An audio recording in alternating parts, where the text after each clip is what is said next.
வணக்கம் ஃப்ரெண்ட்ஸ், இது உங்கள் சாய்னிகா சமையல். இன்றைக்கி நம்ம சாய்னிகா சமையலில் என்ன பார்க்க போகிறோன்னா, ஒரு சூப்பரான எள்ளு மிட்டாய் தாங்க. இந்த எள்ளு மிட்டாய் எப்படி செய்யலாம் அப்படிங்கிறத நம்ம இப்போ வீடியோக்குள்ளே போய் தெரிஞ்சுக்கலாம். இப்போது நான் இந்த மிட்டாய் செய்கிறதுக்காக அடுப்பில் ஒரு பேன் வச்சுருக்கேங்க. அதில் 2 கப் அளவுக்கு எள்ளு சேர்த்துருக்குறேன். இந்த எள்ளை நம்ம நல்லா வறுத்து எடுத்துக்கலாங்க. பாருங்கள், இந்த மாதிரி அடுப்பை ஸ்லோ ஃப்ளேமில் வச்சுட்டு நம்ம நல்லா வறுத்துக்கலாம். கொஞ்சம் நேரம் கழித்து எள்ளு வந்து நல்லா வெடிக்க ஆரம்பிக்குங்க. அந்த டைமில் நம்ம ஒரு மூடி போட்டு இதை மூடி வச்சிடலாம். அப்போ தான் நம்ம மேலே தெரிக்காமல் இருக்கும். பாருங்கள், இது ஒரு 2 நிமிஷம் போதுங்க. மறுபடியும் ஓப்பன் பண்ணி பார்க்கலாம். எள்ளு நல்லா வெடிச்சிருச்சு. இப்போ இதை தனியாக மாற்றி வச்சிடலாம்.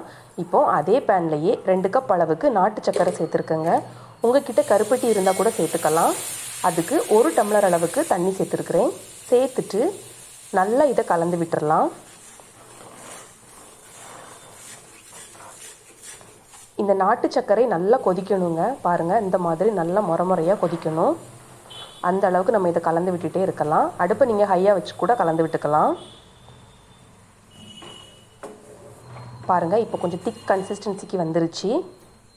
இன்னும் கூட நம்ம நல்லா கலந்து விடலாங்க. இதுதாங்க கரெக்டான கன்சிஸ்டன்சி. இவன் பாருங்கள், தண்ணியில் ஊற்றும் போது அது அப்படியே நிற்கணும். இதுதான் கரெக்டான பக்குவம். இப்போ நம்ம வறுத்து வச்சிருக்கிற எள்ளை இதில் சேர்த்துடலாம்.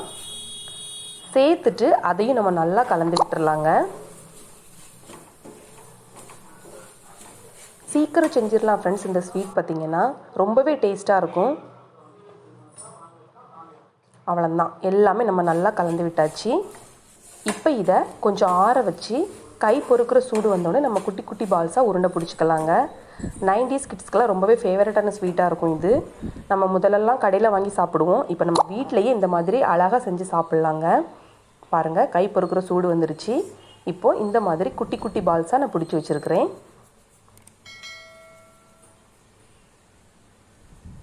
அவ்வளோதான் ஃப்ரெண்ட்ஸ், நம்மளுடைய சுவையான எள்ளு மிட்டாய் ரொம்பவே சூப்பராக ரெடி ஆயிருச்சு.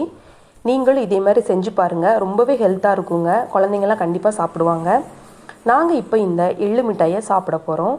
நீங்களும் இதே மாதிரி செஞ்சு பார்த்துட்டு எப்படி இருந்துச்சு அப்படின்னு கமெண்ட்ஸ் பாக்ஸில் கமெண்ட்ஸ் பண்ணுங்கள். மறக்காமல் நம்மளோட சாய்னிகா சமையலை சப்ஸ்கிரைப் பண்ணுங்கள். உங்களுக்கு இந்த வீடியோ பிடிச்சிருந்துச்சு அப்படின்னா லைக் பண்ணுங்கள், ஷேர் பண்ணுங்கள். நாளைக்கு மற்றும் ஒரு புது ரெசிபியோடு நம்ம சந்திக்கலாம். தேங்க்ஸ் ஃபார் வாட்சிங்.